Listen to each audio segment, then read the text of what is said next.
Oui, le tribunal a suivi les réquisitions du parquet. Les deux principaux prévenus, un couple de 23 et 29 ans, a été condamné pour l'un, âgé de 23 ans, l'homme, à 18 mois de prison, dont 10 mois ferme. Sa compagne, âgée de 29 ans, est, elle, condamnée à 15 mois de prison ferme, dont 6 mois, 15 mois de prison, dont 6 mois ferme. Ils ont tous les deux été reconnus coupables d'une quinzaine de dégradations de commerce, alors des boucheries, des poissonneries, des chaînes de restauration rapide. Le tribunal a pris en compte à la fois l'absence d'antécédents, mais aussi et surtout le risque de récidive particulièrement important. Écoutez les avocats des deux parties, partie civile et défense, au micro de Charles Vasseur.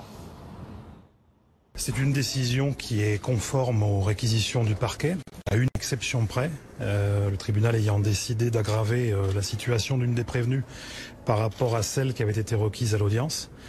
Ce qui est notable pour nous, c'est que le tribunal, dans sa décision, qui suit donc ce qu'avait demandé le procureur, insiste tout particulièrement sur la dangerosité des faits qui ont été commis et sur le risque évident de réitération. C'est des peines qui tiennent compte des regrets exprimés et de ce qu'on avait perçu de la personnalité des prévenus, qui ont commis des actes dans un certain contexte militant, mais qui ne sont pas des personnes dont la dangerosité nécessite un mandat de dépôt ou nécessite qu'on les remette en prison.